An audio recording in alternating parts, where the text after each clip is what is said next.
The mainstream news media is very excited about the latest revelations in the Mueller probe. Very excited, very, very excited, as in get a room mainstream media. It's getting embarrassing. It's like when you're watching TV with your mom and a sex scene comes on, except instead of a sex scene, it's CNN reporting on the Mueller investigation. And you can't look at your mom because of all the moaning and gasping. Never watch CNN with your mom when they're reporting on Mueller.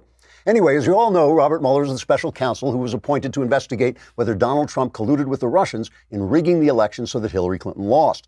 This is very important because the election wasn't rigged, collusion isn't a crime, and Hillary Clinton would have lost to a stuffed animal if it had campaigned in Pennsylvania. Still, we all know this investigation is very important because the news media keeps telling us how important it is. And when they tell us their cheeks get all red and they have those little high-pitched hitches in their breathing, that makes you sorry you watch this show with your mom.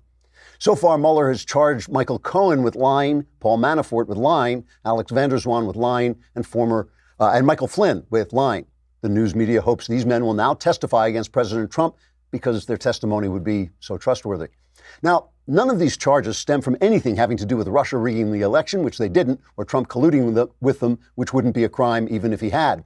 Essentially, Mueller has spent $35 million to discover that Trump was thinking about building a building in Moscow that he didn't build, which wasn't a secret, and that he liked WikiLeaks, which he cleverly hid by announcing it in front of thousands of people at every campaign rally he held. I'm not sure why any of this has the mainstream media so excited. I just wish they'd calm down so we could watch TV with our moms again. Trigger warning, I'm Andrew Klavan, and this is The Andrew Klavan Show. I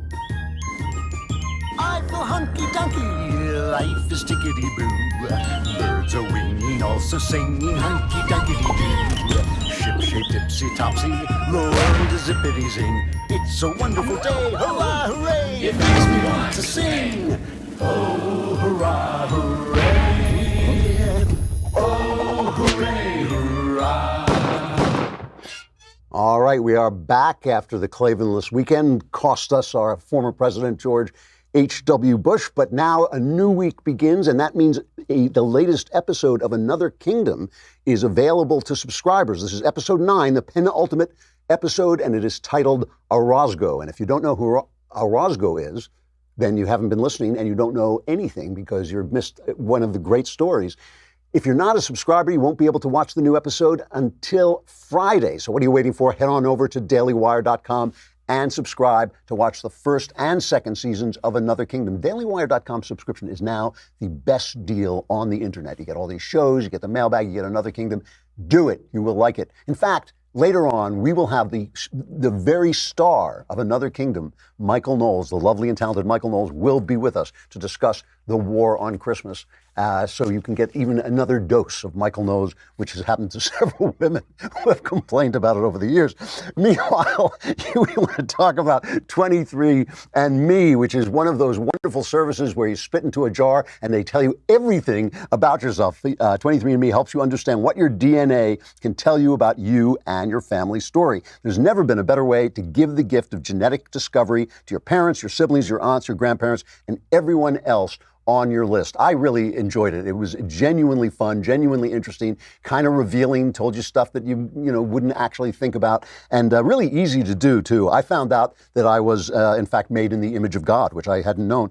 It's Ancestry Composition Report gives you with 23andMe's Ancestry Composition Report. You can explore where your DNA is from out of 150 plus regions worldwide. Now, through Christmas, get 30% off any 23andMe kit. Order your DNA kit at 23andme.com/Klavan. That's the number 23andme.com/Klavan. That's 23andme.com/Klavan. You will find lots of answers to your questions like, how do you spell Klavan? That's not actually in there, but in fact, if you want to spell Klavan, it is Klavan. So, former President George Herbert Walker Bush was elevated from being a racist Nazi who was literally Hitler to being a great man whose grace and loveliness is a rebuke to all living Republicans who are racist Nazi and literally Hitler. He achieved this, of course, by dying, which is the one act a Republican can perform that the mainstream media approves of. And of course, I don't want to talk about this too much, but we do have to note the times that the media in reporting on the death of President Bush, it was in 94, that they just shamed themselves. The AP sent out a tweet, George H.W. Bush, a patrician New Englander whose presidency soared with the coalition victory over Iraq and Kuwait, but then plummeted in the throes of a weak economy that led voters to turn him out of office after a single term, has died. He was 94. It took him 2 days to class up and take that tweet down. You would think that when a former president dies, you might mention that he was shot down in the Pacific during World War II, that he oversaw the end of the Cold War, something like that. But no, none of that. It was just that he's, I like the fact that everybody has a personality.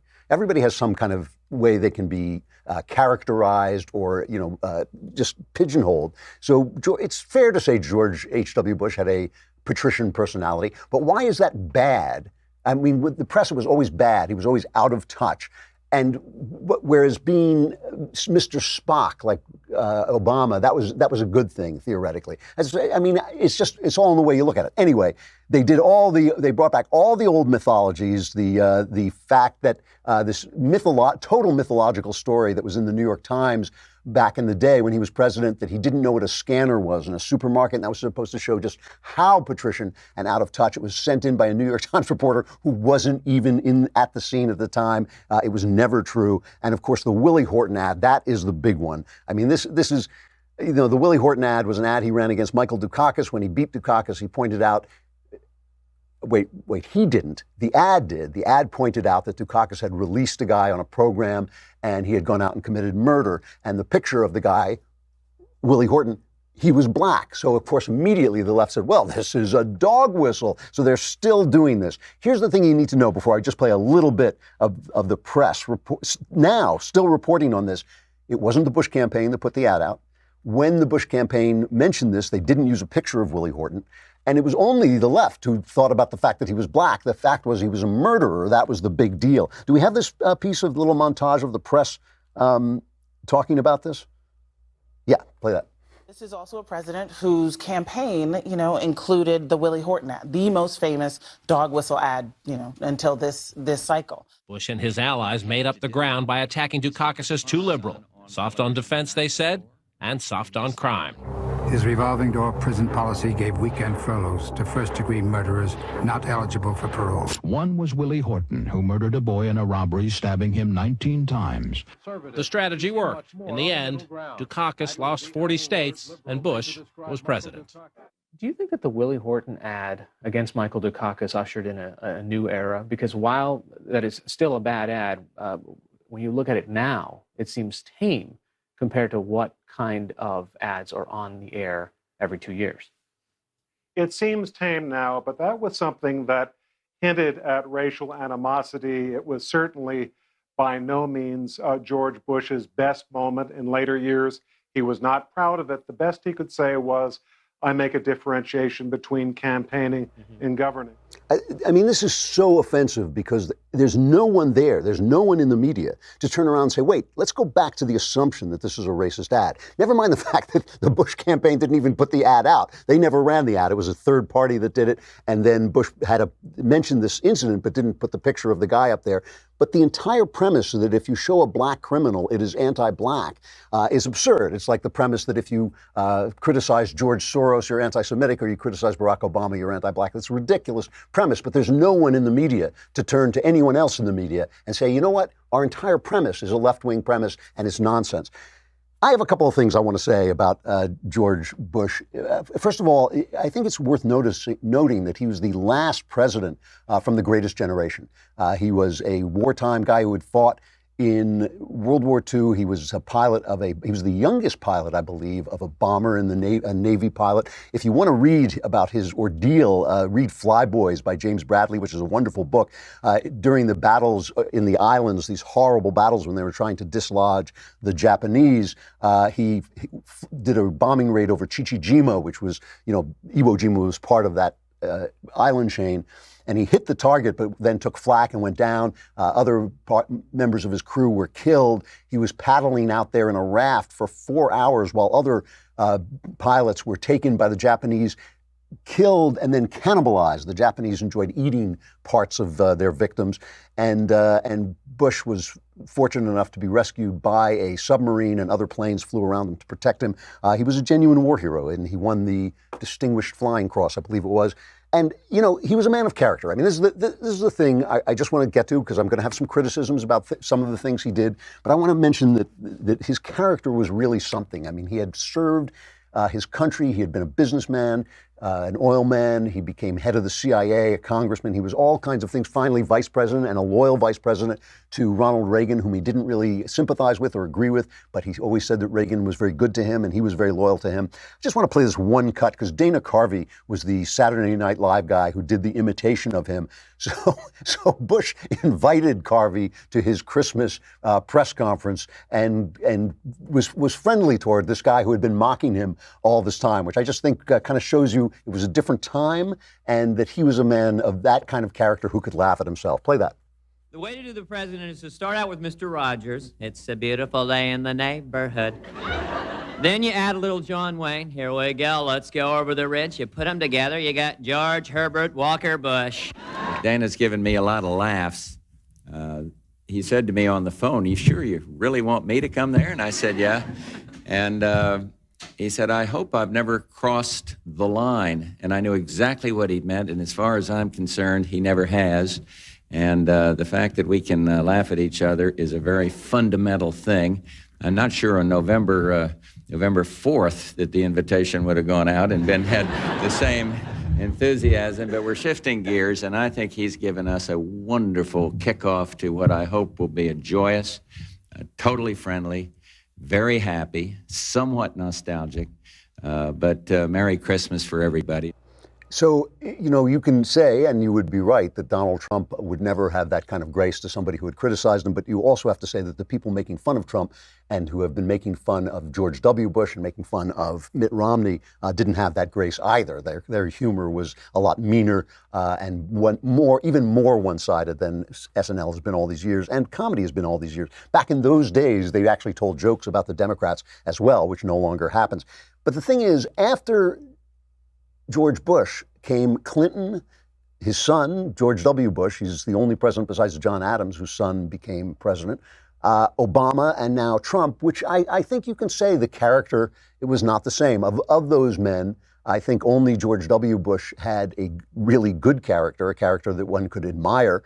And George W. Bush became better in office, and he had gone through a period where he was not such a great character. But the thing is, these were not people who had faced the challenges that the greatest generation faced. I mean, after all, a generation is defined not because its people are any better than anybody else. It's defined by its challenges and the things that happen to it and how it's shaped by the way it meets those challenges. The challenges of our generation, my generation, and as I frequently say, I wish the boomer generation could die without taking me with it. But I think the challenges of our generation were the challenges of prosperity, the challenges of the success that the greatest generation won for us.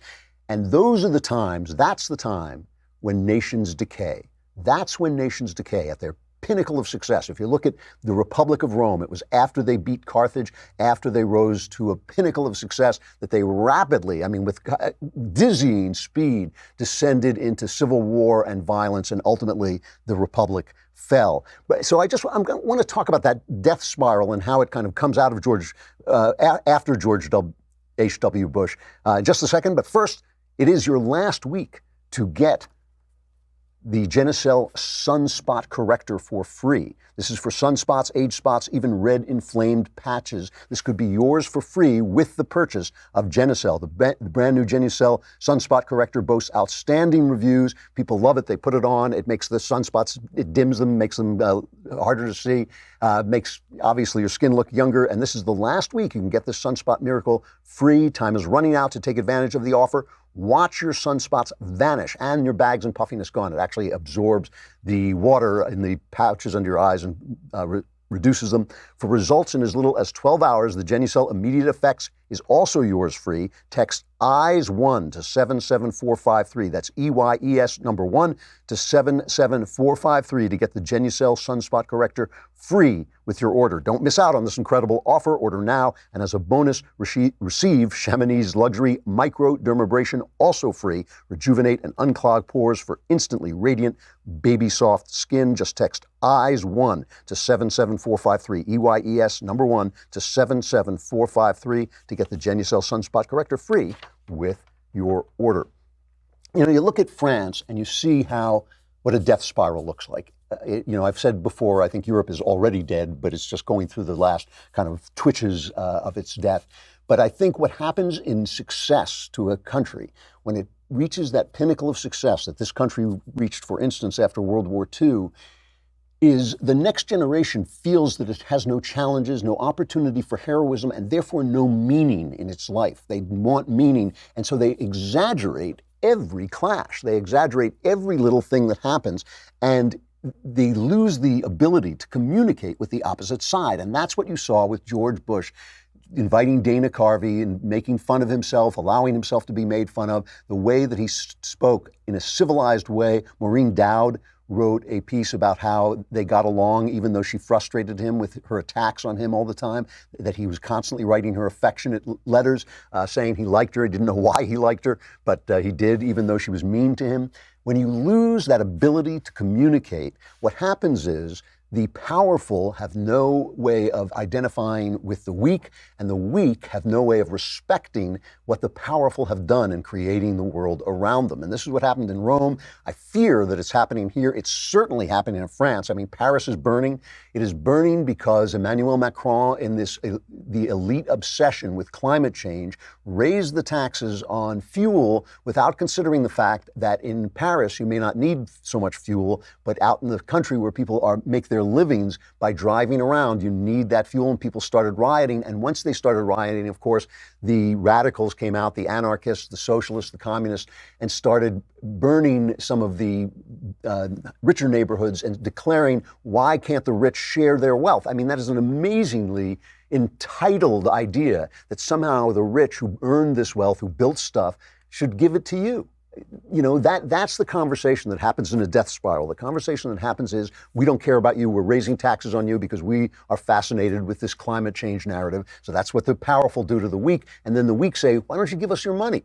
How come you don't give us stuff? You know, they don't understand the work that went into building things, and they're not building stuff in the same way, and they're just demanding stuff be given to them. So it's a dialogue between two ignorant parties, and they have no way of communicating except through violence. That's the only way they can communicate. You know, there's a theory about the midterm election that everybody keeps saying these are wave elections. It's a wave because, they look at the numbers and they count how many people lost, and they say it's a wave.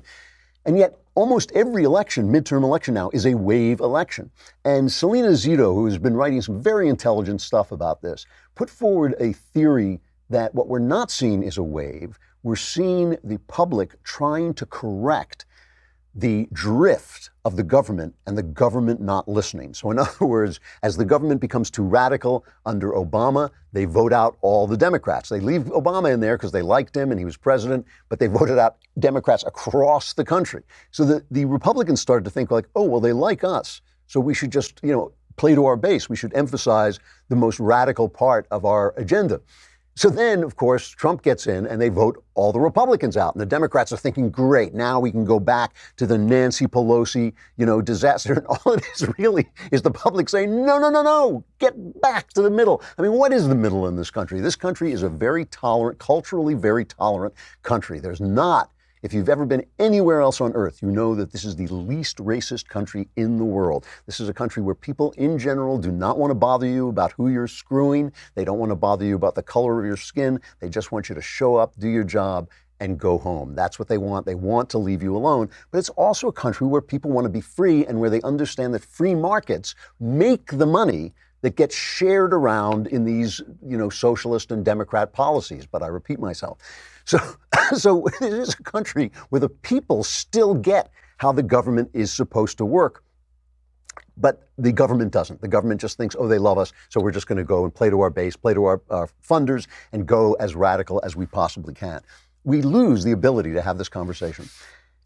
This is one of the things about George Bush, the elder, that I always resented. You know, George Bush, because of Reagan's success in the Cold War, George Bush oversaw the dismantling of the Soviet Union, and he deserves a lot of praise for his kind of calm, quiet, elder hand in dealing with that. So there wasn't, with the exception of Yugoslavia, which he shouldn't have left in place because it was just a molded together country, with the exception of that, he really did a lot of it without violence. There should have been a lot more violence when an empire collapsed, but there wasn't because he shepherded it through. On the other hand, about 10 minutes before that wall fell down, George Bush and his friends didn't know it was going to fall down. Reagan knew, but George Bush never knew. And so he really didn't have the commitment, I think, to organizing, to ensuring that democracy grew, had a place to grow. And that's why Putin has been allowed, and it's not obviously it's not entirely Bush's fault, but Putin has been allowed to overtake it and become the tyrant and the czar that he has now become. The thing that I resented about both Bushes, and I liked both of these people, I think they're both admirable men. I think the elder George Bush was a genuinely great citizen of the United States of America. However, he made a speech when he was nominated for president after serving as Reagan's vice president that has been often quoted, but has always bugged me. I'll play a little bit of it. This is cut number 2. Prosperity with a purpose means taking your idealism and making it concrete by certain acts of goodness. It means helping a child from an unhappy home learn how to read. And I thank my wife, Barbara, for all her work in helping people to read, in all her work for literacy in this country. It means teaching troubled children through your present that there is such a thing as reliable love. Some would say it's soft and insufficiently tough to care about these things. But where is it written that we must act if we do not care, as if we're not moved? Well, I am moved. I want a kinder and gentler nation. So it's said that Nancy Reagan leaned over to Ronald Reagan when she heard that and said, kinder and gentler than whom? And of course, that was exactly it. He was indicating that Ronald Reagan, with what Bush called his voodoo economics, had gone too far to the right, and we needed to be kinder and gentler. And that implied that there was something unkind and ungentle than a philosophy, Reagan's philosophy, which had brought the economy back from absolute disaster. I mean, I lived through the Carter age, the lines to get gasoline, the impossibility of getting work, the inflation that came at the same time as unemployment came. They called it stagflation. It was a disaster, and all the left-wing articles that you heard during the Obama administration, oh, the country's just become ungovernable, were in place. It was not Carter's fault because he was a Democrat, not Carter's fault that, you know, our people were getting held hostage. And when Reagan came in, it was, oh, how mean, what a warmonger, what a terrible guy. I mean, this is the thing. It was the same thing that's happening today. And so he said, this is going to be a kinder, gentler time. He was basically repudiating the conservatism that had brought the country back from the brink and had freed the millions and millions and millions of people in Eastern Europe. What's not kind? What's not compassionate about that? And his son W did the same thing when he started talking about compassionate conservatism. The implication is that there's something not compassionate about conservatism. Now, here's the thing about this. This always bothered me about the Bushes. William Buckley, I'm quoting this from memory, so I may not have it exactly right, but William F. Buckley said about George Bush, he's conservative, but he's not a conservative, and the article makes all the difference, meaning he doesn't hold the conservative philosophy, even though he has conservative instincts. But here is the thing. I have to admit that though this annoys me tremendously, conservatism does have a problem with communicating its compassion. It does have a problem. There are too many damn conservatives sitting around saying things like, well, you know, the blacks, the crime rate among blacks, Or, these people in the middle of the country who are taking OxyContin and killing themselves, let them die and decrease the surplus population. They do talk like that. Conservatives do talk like that. And how can you possibly continue to win elections when you talk like that? Mia Love in Utah lost her election and gave a very bitter, very angry concession speech. She was the one, Mia Love, who did not ask for Trump's help because they were voting against Trump in that election. And Trump said, Mia Love gave me no love, and she lost. And this was before the election had even been decided. It was very close. And as always, the close election goes to the Democrats because they steal them. And Mia Love came out and she not only attacked Donald Trump, but she had this to say about minorities. This is cut number 5. Above all, my experience in the last year has provided me a big reminder of who I am and what my purpose is. This election experience and these comments shines a spotlight on the problems Washington politicians have with minorities and Black Americans. It's transactional. It's not personal. You see, we feel like politicians claim they know what's best for us from a safe distance, yet they're never willing to take us home. This is a really interesting point because conservatism is a very male philosophy. And when I listen to Mia Love, what I hear is the voice as a married man for many, many decades. Well, I know when I'm hearing my wife say something that sounds irrational to me, but is right. This drives every husband crazy, right? You're listening to your wife and she's saying something and it doesn't make any sense and she's right. This is why women drive men crazy. This is why men die first. It's because they say these things. Women say, I'm listening to her and I'm saying, who has benefited under Trump, right? Black people, they're working with historic numbers. Under Ronald Reagan, blacks, second only to single women, benefited from the Reagan boom more than any other group. And right now, people, minorities, Latinos, blacks, they are doing really well under the Trump economy. So I'm listening to her and I'm saying, what are you talking about? Why are you complaining about this? But she's right. And this is the thing that makes people like George H.W. Bush and George W. Bush play to the media and basically admit or indicate that conservatism is not compassionate. We don't go into the neighborhoods and explain ourselves and listen. We don't go in and listen, and we don't go in and say, here is my plan for doing this. We forget that the founders of this country, James Madison said this, said the object of government is the happiness of the people. We always forget that. Now, obviously, we want the least government possible. That was what the founders wanted to. Obviously, we want to be free, but we're not supposed to sit here while people are, this latest piece of news that the life expectancy has gone down in this country, despite the advances we've made in curing cancer. I shouldn't say we've made, the scientists have made in curing cancer and beating back the death rate from cancer. It's all from suicide. It's all from drug addiction. It's all from despair. It is from despair. If people are despairing, the leaders of the country have to go out and talk to them. Now, Trump did go out and talk to them, but he does have a problem communicating compassion and decency to the rest of the country. And that is why Mia Love was voted out of office. People voted against her because they wanted to speak up to Trump. They want the country somewhere in the center where it's tolerant, but it's not socialist. That's basically what they said. They voted in conservative Democrats who will now vote for socialist programs, because they're wolves in sheep clothing, and they voted against. What could they, what's the problem with Trump, right? Everything is going so well. He's doing such a good job. It's obviously the way he is. The thing that people are voting against is the roughness, the kind of uncaring, the boorishness. That's what we're not communicating. I think we ought to listen to Mia Love, even though it drives us crazy. It's like the old joke among conservatives about liberals was they would say it works in practice, but does it work in theory? But that's a problem with conservatism too. It doesn't matter how good your theories are if the people are suffering and if they don't feel heard. Coming up tonight, Don't miss our next episode of Daily Wire Backstage, the holiday edition. It may well be that I, who never wear any kind of costume, might put on a Santa Claus hat to go with my beard. If not, I may just wear my beard.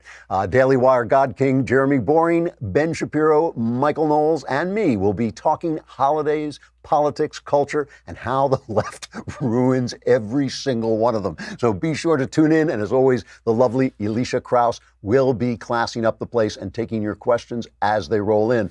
Daily Wire subscribers get to ask questions, so make sure to subscribe today. And you also get Another Kingdom. It's only one episode left. You want to see these editions. They're so beautiful. Come on over and subscribe to dailywire.com.